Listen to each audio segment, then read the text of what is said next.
Ladies and gentlemen, boys and girls, strap yourselves in. It's time for your Tilton Talk Show.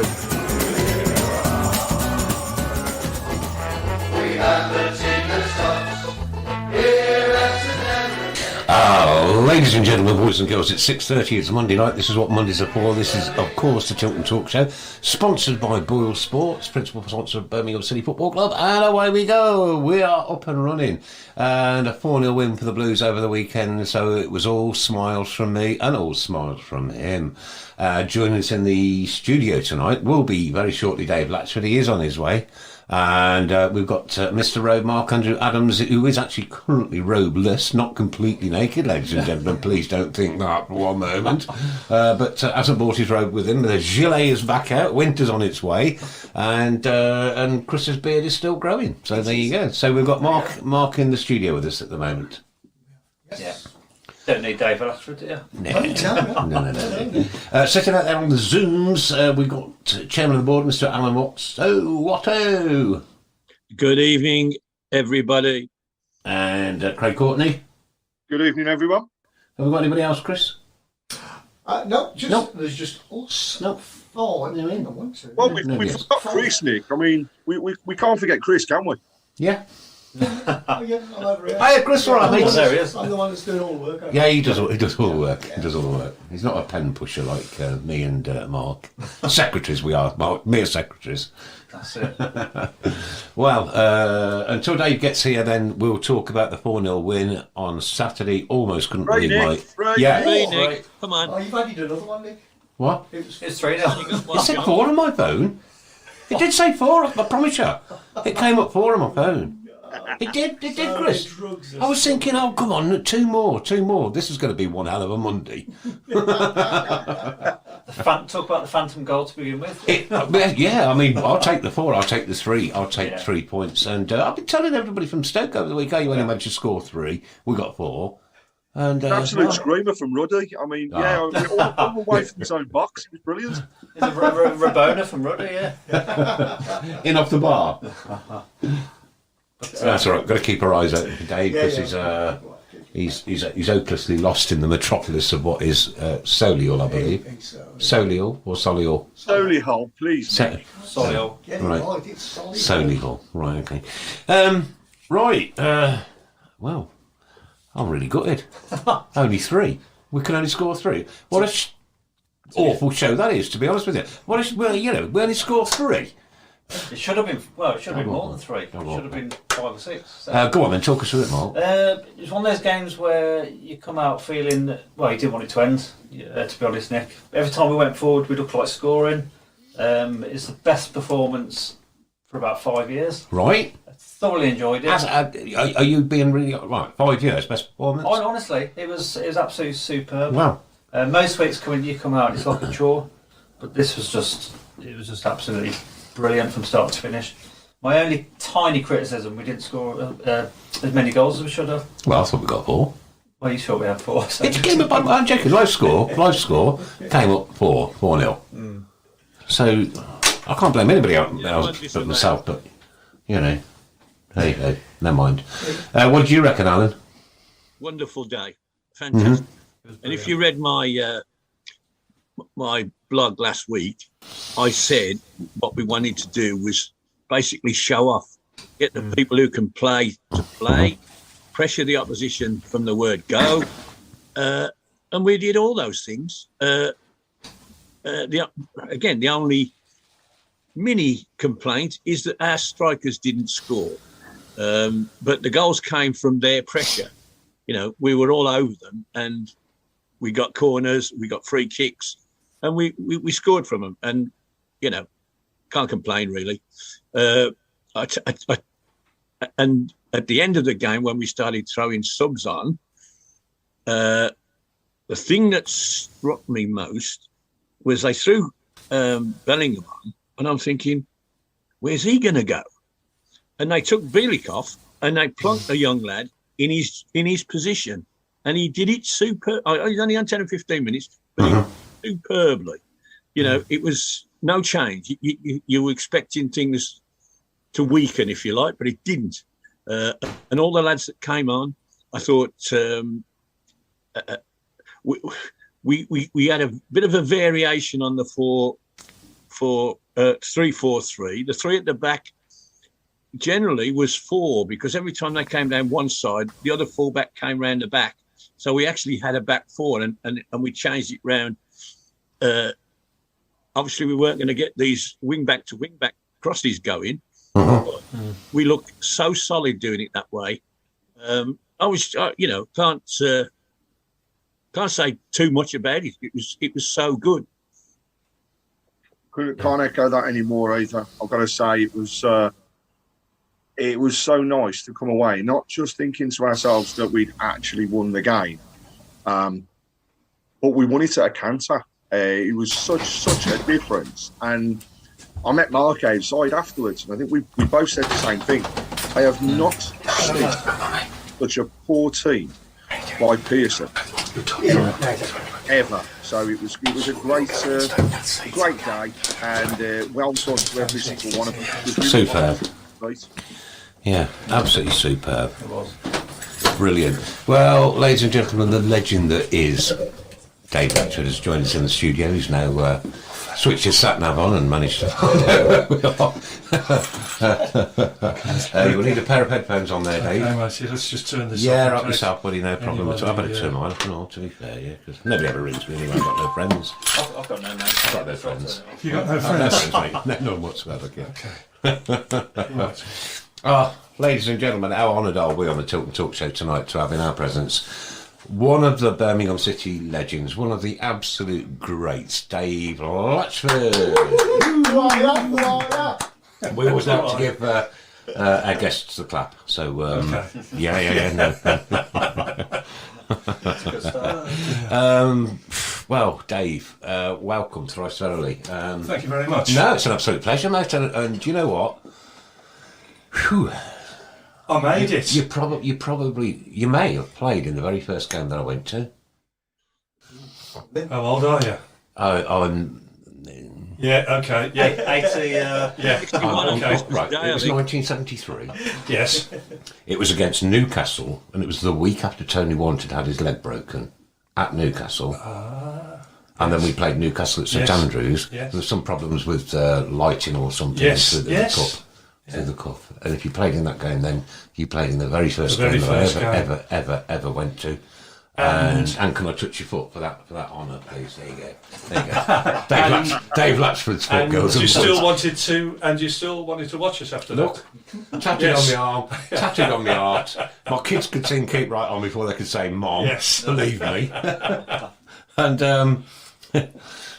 back in the heady days, Yes. because like St Andrews was an absolute fortress. It was, and I can't. I'll get goosebumps every time I talk about it. Look at this, right? I can't explain to the young people what St Andrews was like back in the 70s. No, I mean- it was just incredible. The noise, the passion. Yeah. Some of the idiots, obviously. But we like to forget them because we don't dwell on them. But as a goalkeeper, stood there, right? Yes. You're right. You're in front of the Tilton Road. The Tilton, yes. The Tilton Road. Yeah. Yeah. And you've got us lot of mad idiots behind you. Yeah. What run through your veins? It's sort of so much excitement and so much pleasure and passion because as a youngster, I was about 6 or 7 when my dad first took me down to St Andrews. My grandfather lived in Arthur Street in Smallheath, which is just across. Just across. Yeah. It was the old back-to-back houses. Yeah. then. Yeah. I think they're all gone. They've all now, gone. but Yeah. All long gone. But I can always remember. I don't remember the game, but I think it was about 40,000 there, and we used to have these. I thought they were dangerous weapons, these big rattles. I mean, if you got caught with one of those, you felt it. But the sort of atmosphere was tremendous, and to actually be privileged to go out on that pitch in front of that crowd, there is nothing like beautiful. the Blue Noses when they are in full song. Yeah. You used to get goosebumps. I got going up, I got them now. Yeah, Just and talking about them. Look at the hairs on my arm, Mark. there were games because I can remember 40, 42, 43,000 in there. You couldn't hear yourself. I would be as close sort of as I am to you now. Yeah.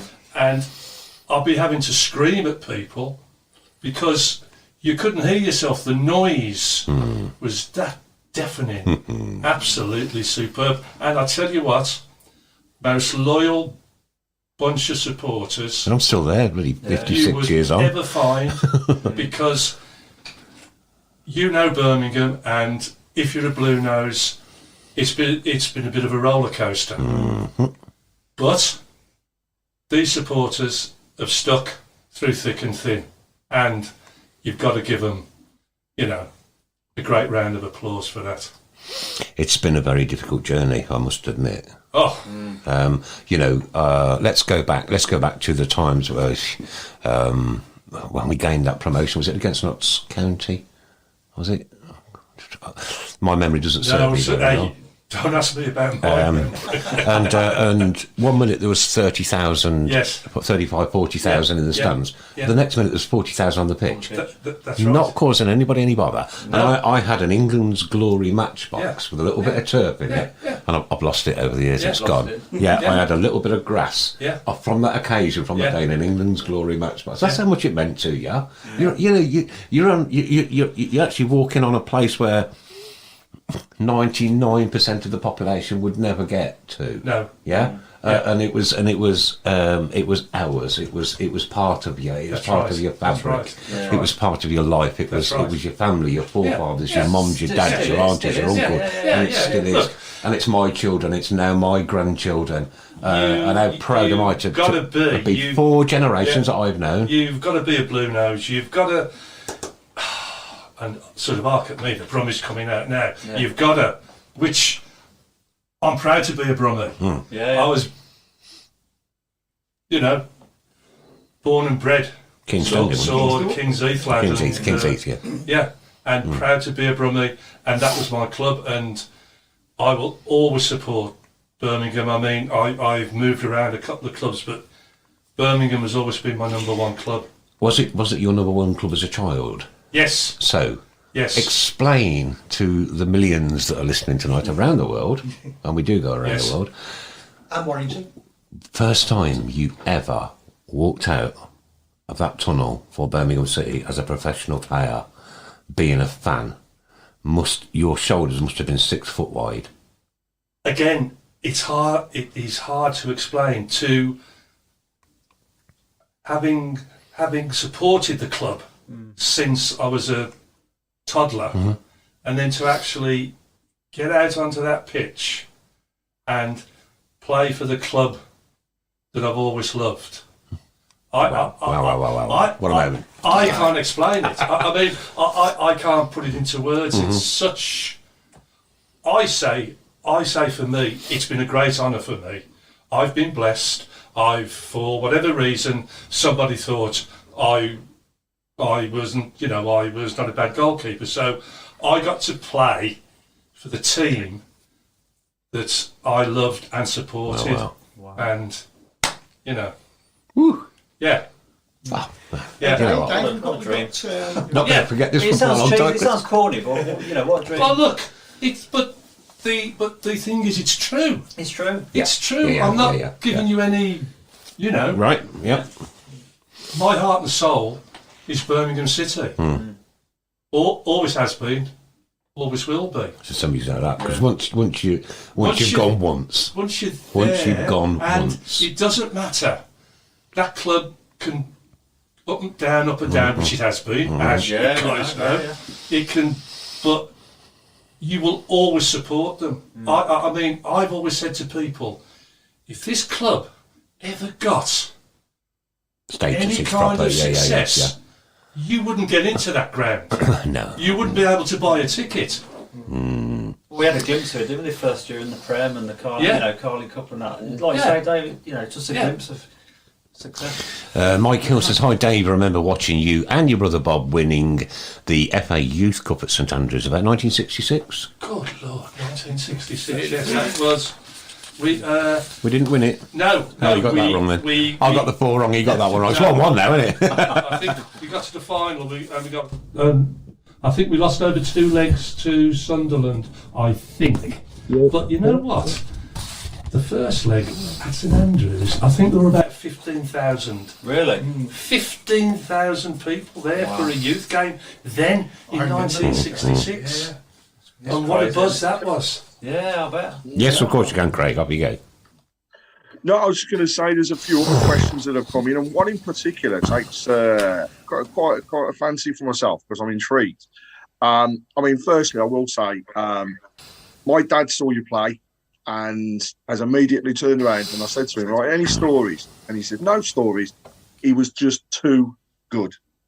And I think that's the impression that comes across from all of the fans that are on the shout box at the moment. And the one particular question that just want to shout out from Don Kavanagh, he said he seems to remember that Dave wore green gloves and they were the ones in the day. So were they simply just cotton gloves, or did they have, like they do today, the additional grip? No, they were just purely cotton green gloves. It was all very basic in those days. There was sort of nothing fancy, and it was just purely cotton green gloves. Yeah. Another good question is from Martin Swinsker. Can you ask Dave if he ever got over Main Road 1975? I still hate Fulham to this day. I couldn't go to that one. I was listening to, I was actually living in Warwick at the time, and I was outside my house just opposite Warwick Racecourse with a radio to my ear. With I think it was Tony Butler was on at the time. Old Tony Butler, yeah. And I just remember crying. I just remember sobbing. Yeah, like I'm not crying, sobbing. You weren't the only one. I know I weren't. I know. Yeah, my dad went to the first one. I don't think he went to the second. I didn't go because I wasn't born. Well, the first one was at Hillsborough. It was, yeah. To be fair, we played poorly, but we got away with it. So the next game, because then there were no penalties or anything, you just had to keep playing. So Main Road, we thought, well, surely we can't. You know, we've got to play a bit better, and I think we did. But it was, and this will live with me all my life. So I still remember this. It was the last minute or the last 2 minutes of extra time. For the whole 90 minutes, Big Joe Gallagher had eaten up everything. But this, I think the one ball came across from the left. It was a tremendous ball, and it actually beat Joe. And the Fulham centre forward, I know him, John Mitchell. He took the ball on his chest, and he strode into the penalty box. So I went out to meet him. He hit it with all that he could. It hit me straight in the face. It went straight back out, hit him on the shoulder, and went into the back of the net. We never get the little brother green, do we? No, but I will, trust me, guys, that one will live with me. Yeah, I'm sure. That was a freak, but you can't help it, you know. You can't help it. It's the game, isn't it? It's the game, yeah. The game is a great game, but it can also be very cruel. And there was a lot of tears that night, trust me. I'm sure it can be cruel for players, supporters, families of players. We all feel it. We all feel that pain. Of course, yeah. But you know what? When we have a good one, we all relish in the glory and the joys and sorrows. Of course, yeah. Joys and sorrows. I was going to say, Dave, you know when you got back into the dressing room after that, was it just complete shell shock? Was it complete silence? Or? It was absolutely nobody could speak. Yeah, couldn't hear a pin drop. No, and I will tell you this story now. The worst thing that Fulham did was that they brought their chairman in, who happened to be Tommy Trinder. They brought Tommy, and they sort of wheeled him in on a chair, and we couldn't stand it. So all the plastic cups came across Tom. Just get out the room, please. We just, Not the right time and the place not to do it. the right time. Sorry. No. Nice guy, Tommy Trinder, good comedian, but Yeah, very good I comedian. think he got out there sharp because he could see the way the mood was, and you don't go into a team that's just lost in the semi-final of the cup and say, "Oh, bad luck, lads." Yeah. We don't want to hear it. So you joined Birmingham City when way back in 1964, when I was the heady age of 3. Oh. Yeah, just 3 years old. I wasn't born till 76, so I can sit back. I saw you play in the youth team, Dave. I'm the same. I'm the same age as Bob. Yeah. So I played for Birmingham Boys in '66. Yes. And the reason they never signed me because Bob Latchford was playing for Kings Norton or whatever and was like 1,000,000 times better than me. Babu. Sorry. Yeah. I know. I'm joking. Sorry. Quality. But, of course, you had another brother, didn't you? Peter. Peter, Yeah. No. Has he played football? Yeah. I will tell you the story there because sort of Peter was a goalkeeper, obviously, and Birmingham were interested in Peter as well, but sort of our dad put the block on that. He said, "I don't want 2 brothers and 2 keepers just in the one position." So Peter went to West Brom, so he ended up at West Brom, and then a few years later he was signed by the great Jock Stein and went to Glasgow Celtic, and the rest is history. And of course, West Brom have sacked Stevie Bruce today, haven't they? Have they? Yep. Yeah. And they've now got. Help me out. Who's the interim manager? I haven't heard, to be honest. Thank you, Richard Beale. Yeah, Beale. Richard Beale. Thank you, Craig. Yeah, Richard Beale's gone in as interim manager. Well, and I suppose not really a surprise, but I'm quite surprised to see the Baggies right down there, to be honest. Hey ho, who cares? I don't care. No. I don't care about Bristol, West Bromwich Albion. I don't care about them up the street. I've had a Wolves fan in this afternoon, right, having his MOT done. As soon as he come through the door, I just shouted fail. Right? It's just rules, right? Everybody in town knows I'm a blue nose, completely nutty through and through, right? I'm as mad as that. I don't care, right? I love all the banter, and I'd never get into any bother or fight or trouble with anybody. No. But I'm a brilliant rip taker. I promise you, I am brutal. And they all catch it. And I write these little reminders out. Yes. And I know the B6 fans are. I know who they are. Don't worry, right? Yeah. And I always draw them a little Birmingham City sign on the reminder. Brilliant. Oh, nice. Share the love. Yeah, share the love. Share the love. Yeah. Can I just interject there? Some of you will be following the story of David Taylor, big blue nose, who was doing a bit of a walk in France a few days ago, and unfortunately suffered a heart attack. Oh no! David Taylor, I'm sat in a hospital bed in Caen, I think it's Caen, recovering from a heart attack, listening to the legend Dave Latchford. He is a legend as well. Reminiscing about the great days of the 70s. Is bringing back such happy memories. Keep right on. Brilliant. Thank you for that. And I hope a speedy recovery, my friend, and just keep right on. Yeah. And also for a good friend of the show, Tony Hemmings, as well, who's still in hospital, and he's been through the mill this last few weeks. And Tracy's in daily touch with us, giving us updates on how he is and one thing or another. And he's now in a position where he's had the fluid drained up his lung.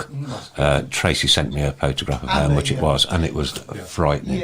It was frightening. It was horribly frightening. Oh dear. Tony, you're one of us. You're a blue nose. Your missus is a lovely, lovely lady. Keep right on. Best wishes, young brothers as well, mate. Keep going with the band. Doing what you're doing, matey, and Dad, get well soon. Get back to St Andrews and get back out with us as soon as you can, buddy.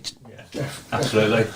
There we go. Yeah. Tony Hemmings. Another question is coming from Mike Ellis. Do you remember when Bob actually took over from goal for you in a first division match at St Andrews in the 70s? Yeah. The answer to that, and I'm desperately trying to. Yeah, I think he did. I think he did go in goal, but I honestly can't remember the game. But I've got a sneaky feeling because in those days there were no subs there, and players had to go in goal. And to be fair, he wasn't a bad keeper, Bob. Really? No, and by the same score, I wasn't a bad centre forward, but I think we won't go too much into that. We'll take your word for that. I think we should have made this a family affair and had Bob in as well, to be honest with you. I think so, yeah. But the only problem was that sort of Bob could sort of run a bit quicker than me at that time, so I got shoved back and sort of Bob went up front. Whatever happened to Bob? Just slipped into obscurity, didn't he?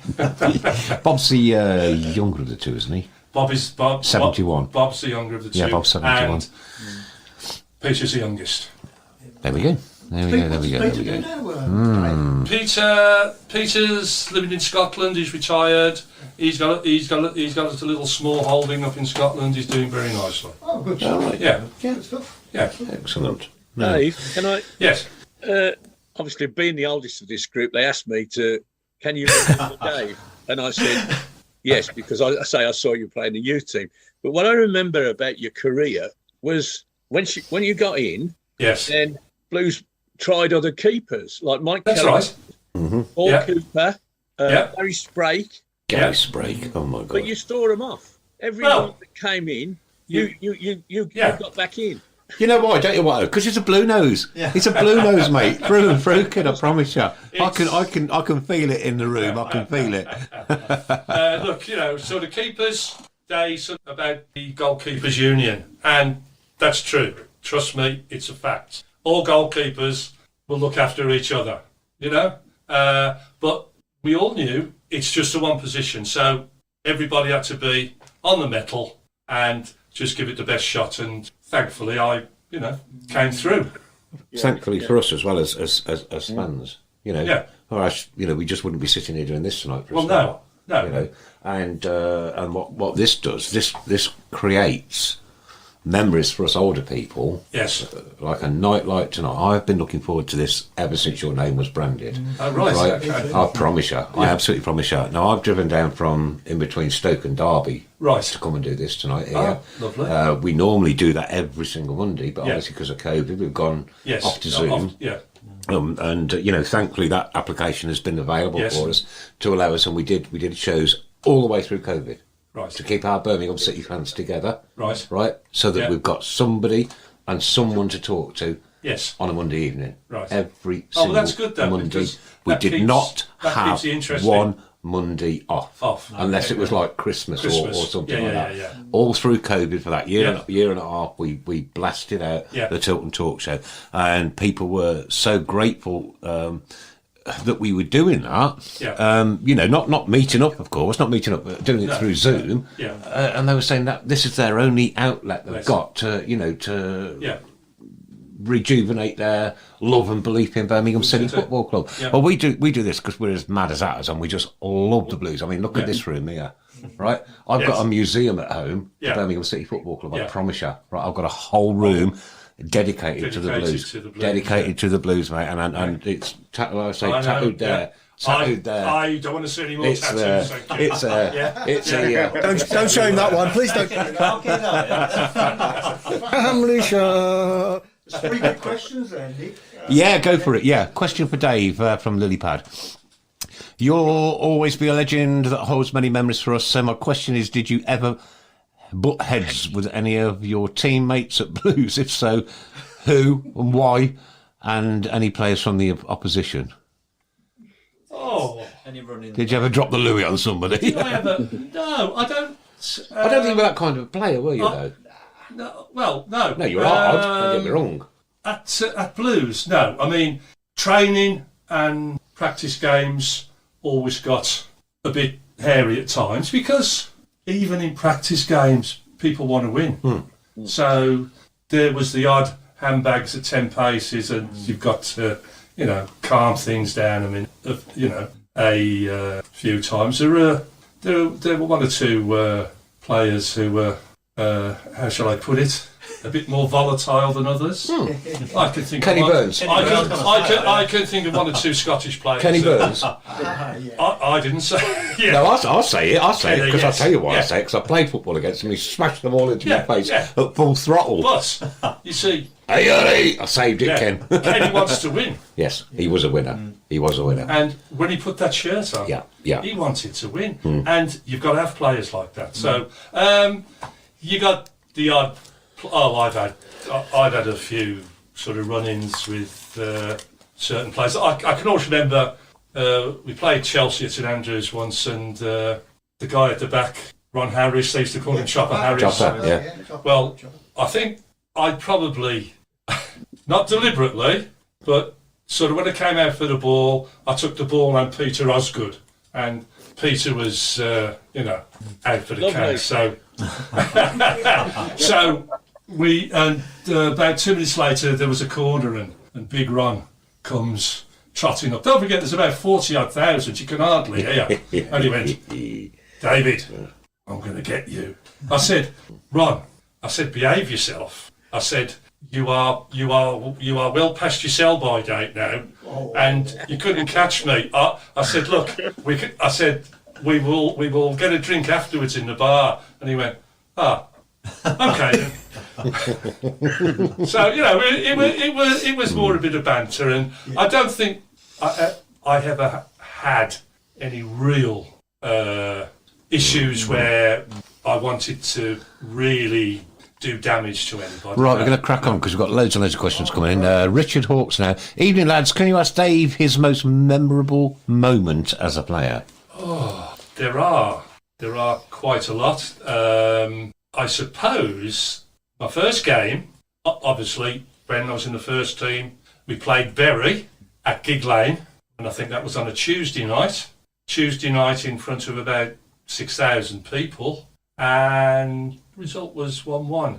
And then on the following Saturday, we were at Villa Park. It's not a word. So I'm sorry to say that, but anyway, and that was when Tommy Docherty was manager.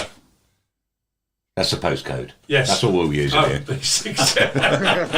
And I played in front of 6,000 at Gig Lane, and then I got to Villa Park, and there was about 54,000 there. Wow. Absolute. 10 times more. Yeah. So, being young and quite naive, we sort of run out, and I go up to their end. I can't remember what end it is. The Holt. Yeah. And I thought, I'll just give them a wave. You could see all the fans, the waves just coming down, and I'm thinking, I've done that, We lost 1-0, but I had a pretty good game, and he came over. But those two games I do remember, and the other one, it was a relegation battle at St Andrews. And we needed to win to stay up. Now I think, I could be wrong here, but I think it was Norwich. It was when Clifford Coombs was chairman, and again the gates were locked. It was an absolute full house, and I will say it's Norwich, but somebody might sort of. Somebody will tell us for sure. And first half we were 1-0 down. So we've got to win this game to stay up. So second half, we push Kenny up front. Kenny scores 2 great goals, and we win 2-1, and we stay up. Now, the manager said, go out after we go out on the pitch. You would have thought we'd have won the FA Cup. Yeah. We celebrate staying up better than Manchester United would celebrate winning the European Cup. There was myself and Roger Hind, and they didn't want us to. They didn't want us to leave. Never. But so which was still those there. those sort of memories will always be with me. And again, I have to say, what a great bunch of supporters. Thick or thin, that they will be there. Yeah. Did you get a load of sort of complimentary tickets during the week? So, did you have a load of people there from your family and friends? Birmingham City complimentary tickets. Oh dear, oh dear. Sorry. Look, they've... They do listen, by the way. yeah. If I can say that, again, Malcolm Page, and they've just not started, but they've got the Ex-Players Association. Yeah.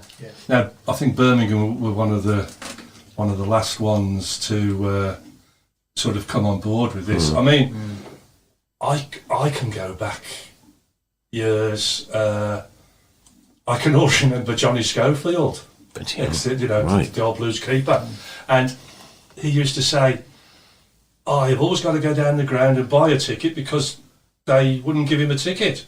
And I used to say, "Scoey, but you played." But I do remember, yeah. So, in those days, Blues weren't great looking after their players, but they've come on. They've come on a bundle, thankfully. Yeah. Was there any sort of opposition strikers you sort of saw their name and thought, oh no, do they sort of shake you up, scare you a little bit? Not scare, but you used to, bit nervous. Bit nervy. I mean, we were at St Andrews one week and it was Man United, and up front was Lord Charlton. Was this when they scored first and we got, what was it, 4 or 5? 4, yeah. I was in the Tilton Road. Yeah. I was in the Tilton Road. Yeah. Nick, you remembered something. Oh my life. Yeah, so, Lord Charlton best, not a bad forward line, but we really gave them what for that day. All I can remember was how packed that Tilton Road was on that day. It was you were like this. You were like you were being squeezed from every angle, corner. Yeah. And then when we scored, the surge forward was just absolutely superb, mate. Nobody ever got injured, did they? No. I know. Brilliant. Wow. Yeah. Absolutely fantastic. Oh God, blimey, that day! What a day! Have you got any memorabilia or any mementos? Have you kept any shirt? I suppose you didn't really keep shirts back then, did you? No. But, I think the only. You still got your green gloves? I'll probably use them for gardening. I was going to say gloves. Don't say that. I've got when I was in the when I scraped into the England youth side, I managed to get a jersey. Yeah. But that's about the only thing. There was myself, the 2 keepers was sort of myself and Peter Shilton then. We were in the England youth side, so that was good. Yeah. Did you get a tankard for? Was it an FA Cup 3rd place playoff the year after? No, sir. No. Okay. But you should have. I'm quite conscious that we're some 67 comments. Wow. Behind Dave. Yeah, can you scroll through a few and we'll ask a few more questions? Sorry, it's me talking. No. That's what we want you to do, because what we would never do is understand your side of everything. So we want you to talk as much as possible, sir. I've got a few questions. One from our very own Mr. Paul Hipkiss. Our savant. Yeah, he's. You mentioned at the beginning, obviously, that playing in goal, but sometimes you quite enjoyed coming out. So the question was, did you ever get close to close to scoring? In my dreams. In my dreams. No, I don't think if I ever got that far up the pitch, I would never get back. So no, a nice thought, but no. We've got Martin Swinscoe. After Bob moved to Everton, did he ever score against you? That's a great question. Unfortunately, yes. He did. Oh, I bet he's never let that down, has he? No. No. It was at Goodison Park, and it was only 1 goal, but that was enough. I think it was 2-1 to Everton. That's actually got to still hurt, hasn't it, Dave? But yes, Bob has scored. If I can just mention, a story from Bob, myself, and Peter. When Peter was at West Brom, we were all 3 playing in that game. Yeah. Peter in goal, and I don't know if you know, but Bob's not a great lover of goalkeepers, never has been. Always used to give them plenty of... niggle, shall we what say. for, yes, yeah. And I can always remember after that game, I think it was 1-1, and I got home, I was still living with my mum. And my mum tore me off a strip. She said, why did you let Bob run all over sort of Little Peter's hands? Now, Little Peter was built like a brick. and I couldn't. What I'm trying to say is that Shake and kill. even with sort of siblings, if you're on the wrong side, you take no prisoners. Clatter them. You clatter 'em. Because I tell you Right. what, that's what that team was well known for, Yes. renowned for. Yes. You knew if you were going to play Birmingham City back Yeah. in the 70s, You'd be in a game. you were going to get bruised.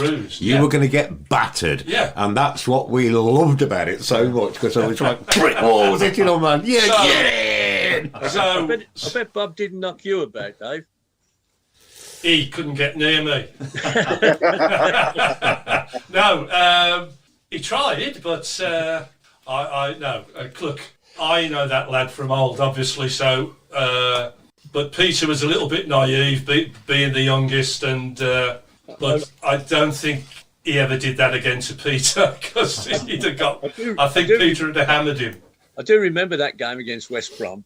Yeah, And he laid into him several times. he did. Yeah, You know, at any time, I mean, if you run it towards the keeper and the keeper catches it these days, they just run away. Not of Bob, course he they just do. Splattered them. Yeah, Splattered him. I think, well, yeah. what would you do to somebody you didn't like? Well, precisely. They were like wrecking balls back in the day, I promise you. So different to nowadays. Oh my goodness gracious! Yeah. The big centre forwards Yeah, of those days. Like wrecking balls, real proper hard people. Oh yeah. Yeah, They go through yeah. a brick wall, those guys. Trust What me. would we give for that team now of the 70s? I mean, well, how, you know, how much do you think it would be worth, Dave? they'd be worth a lot of money. I mean, Trillions, mate. Honestly, honestly. I can Solid. always. I can always remember at the time the manager was Freddie Goodwin, and the thing with Birmingham in those days, if you went a goal down or 2 goals down, you knew very well with the forward line we had. You could claw it back. There'd be 2-3, and it was 4-3, 3-2. Freddie was tearing his hair out. If he could have got the defence halfway as good as the forwards, I tell you what, that team would have been unstoppable. How did that team not win? It's obviously Unstoppable. before my time, but how did that team not win at the Major Cup or anything? I don't I'll know. tell you what, go on YouTube, Mark, and have a Yeah. look at some of them old games. Yeah. And the pitch would just be mud. Oh, it was mud, yeah. There was no Yeah. grass, just mud. Just Right? level, There'll be level, a divot in the Yeah. goal, a great big hole. Yeah. And the ball would be soggy and Soggy, solid Oh. leather. Rock hard, you don't want that Yeah. in the face. oh dear. Wow. No, happy days. Proper days, kid. Proper days. I mean Proper that. days. And, Yeah. and I've been blessed, and I'm 60 years old now, Dave, right? And You don't look it. I know. You don't look it. You're not the first to say that, and you probably won't be the last, to be perfectly honest with you. 65, yeah? That's really what you want to say. But what a blessing to have lived through that, and to have seen it, and to witness it, and heard it, and felt it, and dreamt it, and, you know, 2 paper rounds every week when I was a kid, just so I could get enough money to go to the Blues. That's right. And when I was in the army, I'd stay in, Yeah. iron everybody's shirts and Yeah. clothes for them for £3 a week. Yeah. Right, no matter where the Blues were playing on a Saturday, mate. That was my train fare, wherever we were going. Wherever we were going. Brilliant. Yeah, and that's Just what I read did. this question from our friend Paul Collins, Gabby Cabby. He says, great to see Dave from a fabulous football family of brothers. Dave was a caretaker at a cemetery after retiring from the game. Dave, if you could revisit one season from your playing career, what season would it be? Great question. Yeah. There's a few to choose from, Dave. That is. I've got it. Yeah. That's a hard one. Yeah, because quite a few were. There's a few. Yeah. I mean, there was some. There was some great scenes. I suppose I bet you're going to say 74, 75. when we got promotion. Right, okay. Yeah. When we were the last game at. Come on, guys, tell me. Orient. Thank you. Thank you. Orient. So we took half the ground with Blues fans. Yeah. Yeah. And That was a 69. and Bob got the winner. So 72. yeah, 72, sorry. 72. You see all these people Cheers, got all mate. the stats. I'm so pleased. I promise you, I don't have a memory, right? Apart from certain things stuck in, like that Manchester United game, I will live with that one forever. 1-0 against down at Man United, and you come back and thrash them. Yeah. Superb, mate. Yeah. Superb. Going back to the Orient game, I went to the Trevor Francis evening with my dad last year. I remember Trevor saying that game, there was darts coming onto the pitch. That's right. Glass It was darts. crazy. I saw a couple with a Super dart cool. in his neck at St Andrews once. Did you? Yeah. Oh, yeah, it was Oh, yeah. Yeah. And then we played, I think it was Chelsea, and there was bricks coming over the top of the cop and everything. It was mad. It was madness, mate. Proper madness. Weren't a big. Oh, this wasn't a little standoff. These weren't No, little no. standoffs, Yeah. mate. When you're stood in the stadium and the roof comes The down roof like was that, like that, and you can hear da-dum, da-dum, da-dum, da-dum, yeah, and half yeah. an house bricks launching towards your head. I know. You get out of the way pretty quick. Of course you do. Did you ever have the joy of going to the Tilton Cop corner and going down them toilets? Of course not. He's still here. Exactly, yeah. Good I God, did actually, but mate! they I tell were. you. It was like breathing pure acid. It was, yes. Yeah, it was, Hundreds. pungent to say the least. Yeah. Crying out loud, mate! It was half time, and there'd be like 7,000 people all trying to have a wee at the same Kind of at the time. same time. And I know. And not everybody And not everybody made it to the... No. It'd be running no. down the cop, wouldn't it? That's right, yeah. Running down the cop, yeah. Rivers of... Yeah. Rivers of Babylon. Rivers of Babylon. Jason Awful lot of love for you, Dave, on the shout box at the moment. Yeah, We've loads. got, Thank you. I'll read out a few of the comments. Bill Mins, can you thank Dave for all of his fantastic service? He's a lovely man and was a brilliant keeper. Thank you. Michael Woods, just absolutely love hearing your passion. And I think that stands for all fans. I love it. Yeah. There's a question. You've mentioned to be a manager at one point there, but Nigel Mann has asked, who's the best manager you ever played for and why? Well, there's been a number of managers. There's been one or two managers that shouldn't have managed. Well, in a moment. But I suppose, really, I've got to give it to Freddie Goodwin because he got together a side that was very, very nearly an awesome, and it would have been the old League One, the Premiership, whatever you called it. Birmingham would have been up there, So I think Freddie Goodwin was probably the best manager. If I can just briefly say, I'm not being disrespectful here. There's one guy he really shouldn't have come back was Stan Cullis. You remember Stan? Great manager at the Wolves in his day. But Stan came back and everything had moved on. And to be fair, the poor guy, he was lost. Out of his depth. He was really out of his depth. And he was quite a shy guy. I can also remember, if you remember the old training ground at Damson Lane. Yes, up the Coventry Road, Stan used to get there early doors, and we used to sort of get in, and we'd see him. He'd be in the ditch and everything, and he'd be looking at the trees and having a look at the flowers, and thinking perhaps he likes nature, or sure. But I can also remember another thing. One other incident. He came up to me, and who the other player was. He came up to me, David. You please ask. I'll say Kenny Burns. He sort of, could you please ask Kenny that I want to speak to him?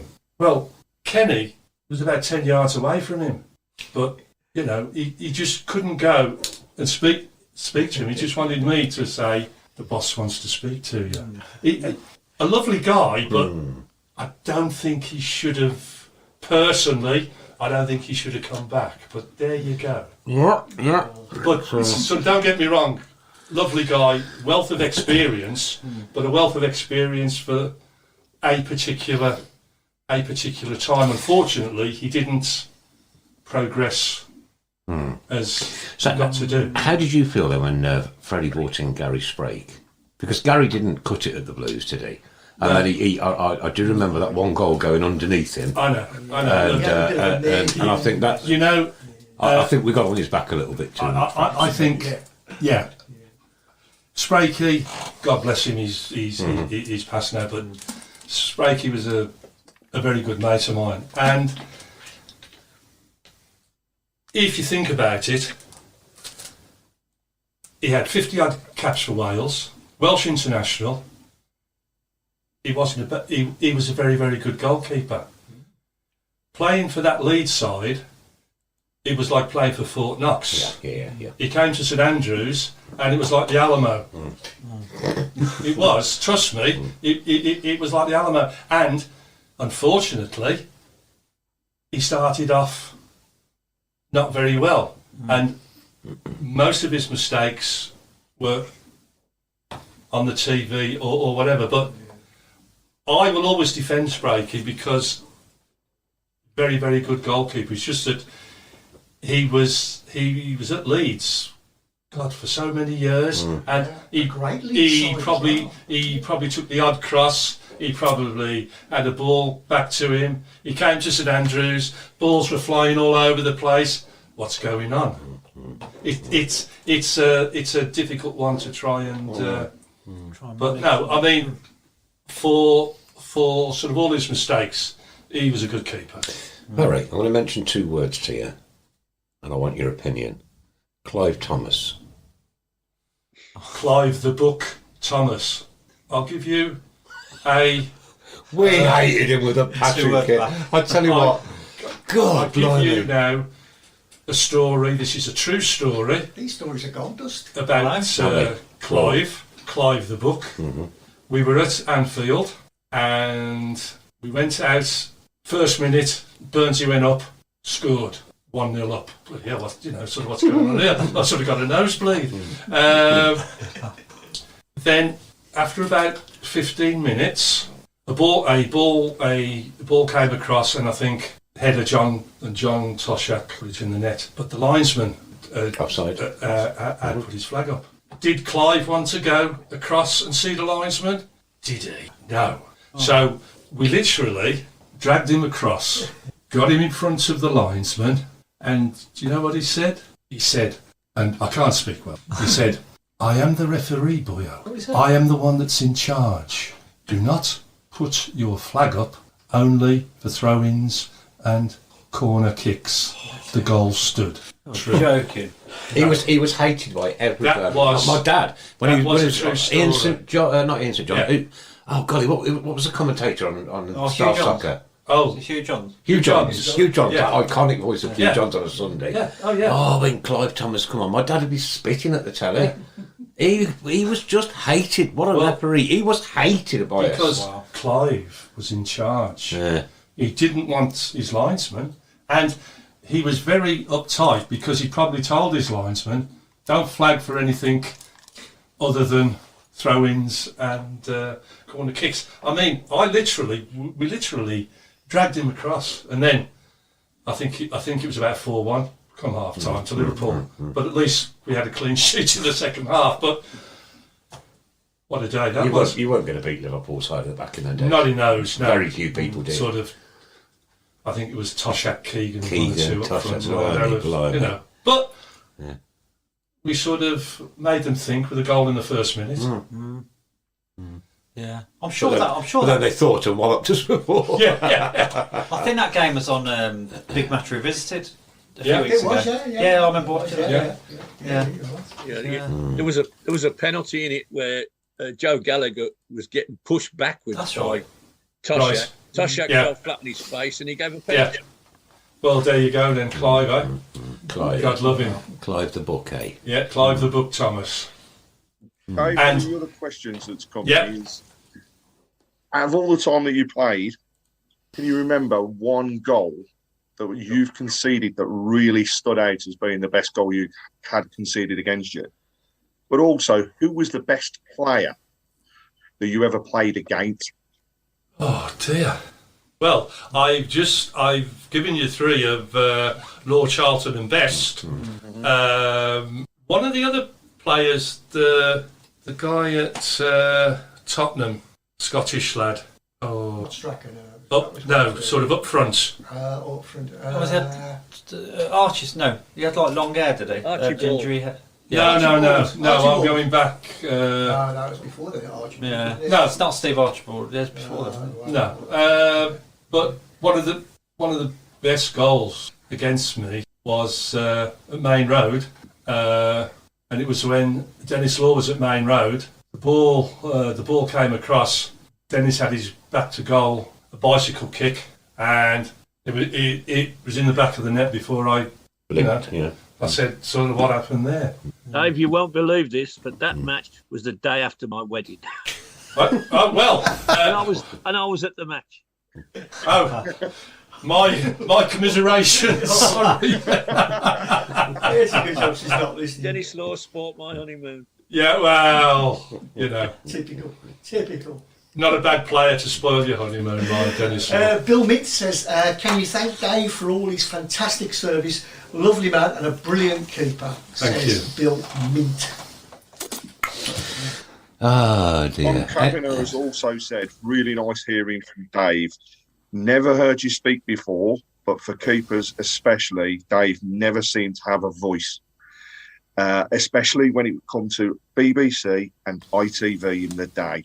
What a gentleman you are, and what a keeper you were. Thank you. Lovely message. Well, so thanks you. Thanks. It's just. And what a humble man as well. It's just an honour to play for the club that I love. I thought you were going to say to sit in here with us. And it's just an honour to be sitting here with these guys who are absolutely great. No, but sort of which they are, but it's an honour to play for the club that I love, and I hope that I have given something back to the fans. That's all. Man, this is just amazing tonight. That's all that matters. Amazing tonight. One further, sorry, Nick. Yeah. Just one further one from me. In terms Yeah, of course. General question for myself. I'm the same as Mark. I was born in '76, so I never had the pleasure of seeing you play. But my dad, as a fan, was always talking about the teams of the '70s and how they stood out an absolute mile. So, who for you was apart from everybody says Trevor, but who was the other player? One player that you think really stood out during that time? Blues. In Blues, yeah. Bob Hatton. Bob Hatton, without a shadow of a doubt. Wow. Bob Hatton. Absolute talent. Bob Hatton. If it wasn't for Bob Hatton, Trevor Francis and Bob Latchford wouldn't have got half the goals that they did. Bob Hatton was the playmaker. Do you know Bob can score goals, Bob Hatton, but he made so many goals for those two. And if you ask Trevor or Bob, they will say exactly the same. If they don't, I'm going to go around there and sort them out. But no, they will say that Bob Hatton. And from us older people's point of view, what was it like playing with the likes of Trevor in your team? Superb. What an absolute... I mean, what would it be worth now? Just up to scale. Trevor Francis, for me, in his early days, in his real early days when he was a youngster, was virtually unplayable. And if I can remember the one game where he had a bad injury, that's what slowed him down, was at Bramall Lane, sort of Sheffield United. Because Trevor is so quick, and as a youngster he was grease lightning, you couldn't really blame the defender, but Trevor was out of the tattle before the defender could get to him, and he just caught the back of his ankle and his Achilles. And I always say, after that, I think Trevor just lost half a yard. But until that game, and I forget sort of when it was, the kid was grease lightning. Absolute grease lightning. Wow, what memories. Do you reckon Trevor himself sort of realised, hang on, I've lost half a yard here? Did players that realise? I don't... That's a hard one. No, because, I think players will always... You try to maintain your fitness levels, and he would always go out and obviously train and do the best he can. So I don't know. That's a hard one. You could always look at yourself as a player and think, hello, like say a goalkeeper, should I have got that? I could have got that 3 years ago. Hello, sort of what's going on here? Am I getting a bit? Time does catch up with all of us, doesn't it? Yeah. So Trevor. But I really think that was the game that sort of, for me, slowed him down. So I mean, he was still quick, he was still fast, but Did he have surgery? I think so, but don't quote me. Watto's saying yes. Yes, Bad yeah, injury. because it was a bad injury. It was a bad injury, and he was out for a long time. I think I cried. Yeah. Our listeners are really testing your memory here, Dave. Oh. Dave, have you any memories of a tour in Holland, maybe Belgium, when it kicked off when Kenny Burns and Gary Jones were playing pool? Excuse me, who's speaking about that? No. Yes, I do remember that. Kenny Burns and Jones. Yeah, we were. Where were we? I forget. Sort of Holland or Belgium. Yeah. No, Probably Belgium. no. I think Jimmy Calderwood was out as well. I think the Scots lads used to like to sort of go out and have a glass of orange juice occasionally. That's what it But you know, Kenny Burns, Scots lad, couldn't drink a lot. Kenny, no, and that's what, He and, really couldn't. and that is unusual for. Oh, really? He had a pub just about a mile away. Yeah, I thought you were joking then. Yeah. No, but sort of getting back to that question, yes. Kenny, Jimmy Calderwood, Gary Jones, they went sort of off the campus one night, and I think we were all playing pools in the bar somewhere, and then we just saw all the blue flashing lights and everything, and we all said, Kenny, so one of us went outside. Kenny, Jimmy and Jonesy were all in the bushes, hiding, police cars everywhere. Apparently, allegedly, I don't know for certain, but Kenny was playing pool in this pub that they'd found, not a very salubrious venue, and I think he possibly had a few drinks, said Kenny, and I think he was playing pool, and the queue went back, and I think it must have struck a female, and then after that, I don't know if chairs went up and tables went up, but I just know that those three lads. Those three lads were in the bushes afterwards. I shall ask Kenny next time I see him. Please do. I will. He'll probably did not know. We'll get back to him. Kenny won't know it. Hey, I remember that well. Yeah. But I had the joy of sitting in Kenny's living room, and he got all the Scotland caps out for me. And we had some great laughs together, me and Kenny. Played football with him a few times. Always stopped in the pub on the way back. The Blacksmith's Arms at Marchington. And tremendous player. Yeah. Look, but Kenny Burns. Funny. Funny. He could play in any position, and he could play it well. And what a great asset that was. He could play at the back. He could go up and score your goals. Tremendous asset. Tremendous player. Yeah. Wow. Mike wants to know what was Dave's first penalty save, and who was it against, and did we win the game? Could you say that again, sorry? Can you remember your first penalty save? And who was it against? I'd like to say yes, and I'd like to give you the game, and well, we will in a minute. Go on then. I honestly don't know that one. Sorry. I'll let you off for that then. Thank you. Just, because I am an old man, so... Don't worry, somebody will know in a minute. Yeah. Any more questions? Oh, there's lots. There's lots. Oh, Question for Dave. On your body, Have you any tattoos? Or? Any ink? No. I think in those days, I don't think players were into tattoos much in those days. No. It was beer. Dave, how do you think you would have coped with the back pass rule as it is now? Oh, I'd be all over the shop. I didn't know what was coming and going. Dear, oh dear, it's far too complicated. What was your favourite away game? Your favourite away ground when the fixtures came out? It's away ground. Was the one you sort of really look forward to going to? Or any lucky grounds? To be honest, I used to like the Manchester grounds, and I used to like sort of Liverpool and Everton because, again, the atmosphere and right close to you. And Upton Park. Upton Park. Yeah. They I wouldn't top of you, like looking down at that way. No, so it brings you as well. Sort of, you're there. You know, it's yeah. It always seems sorry, Craig. I was just going to say, it always seems like from a fan's perspective, it looks like a lonely place for a goal. You know, just on your own in front of there.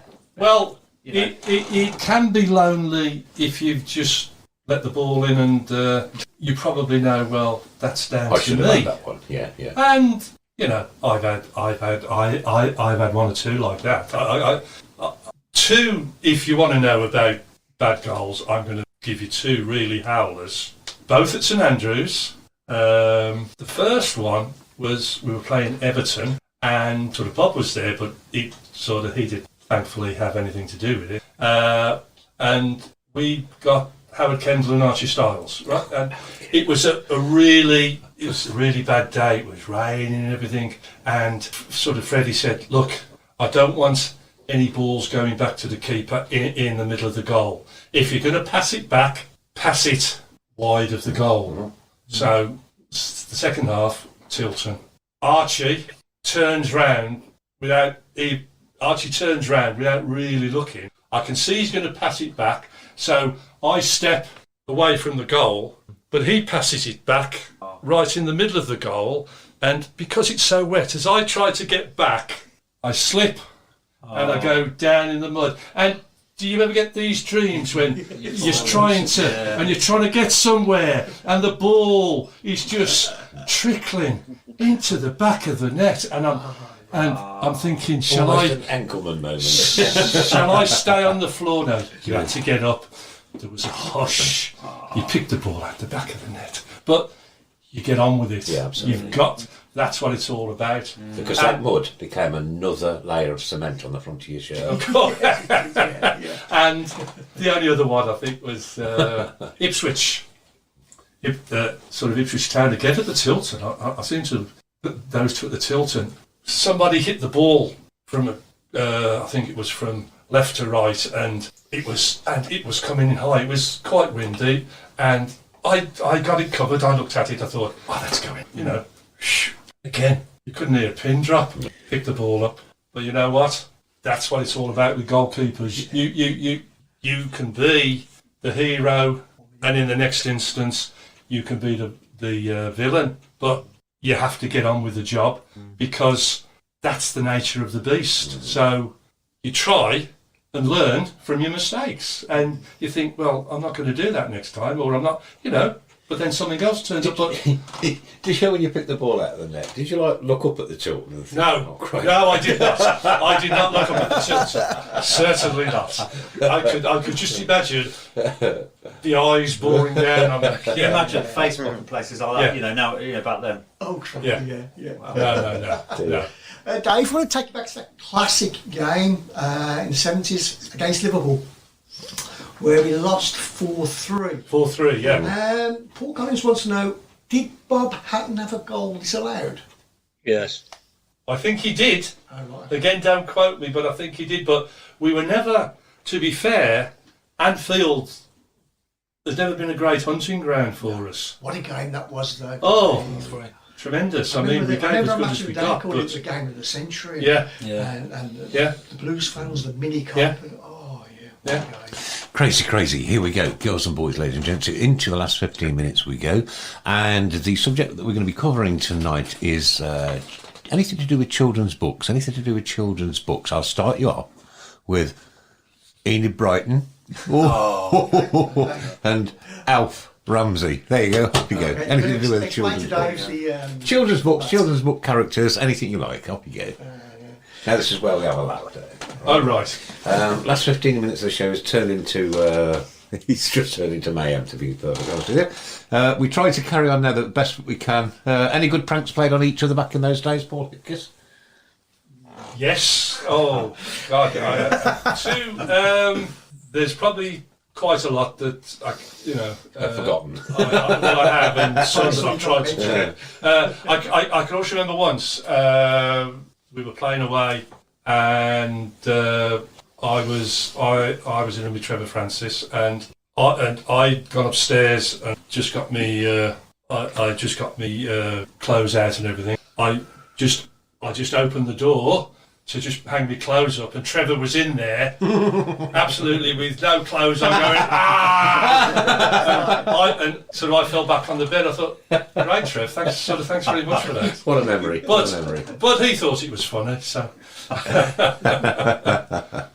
Nick, we've got a few that are coming through. So come on then.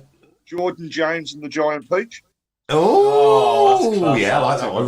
We've got Janet and Stern John. That's a good night. And Pete Taylor's in the lead, I think, with The Lion, the Witch and Mr. Roden.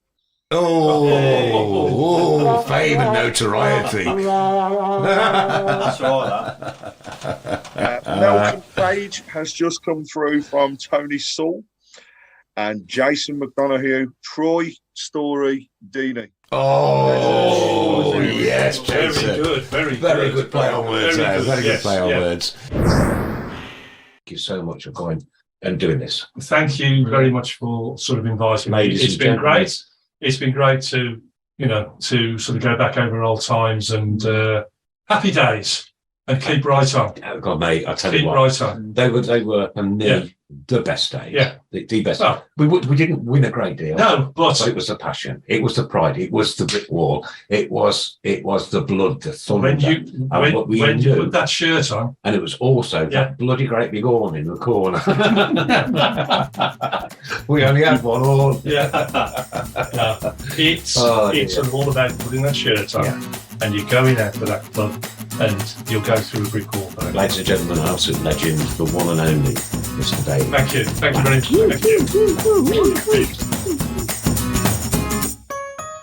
you. Ladies and gentlemen, thanks for joining us. You've been listening to your Tilton Talk Show.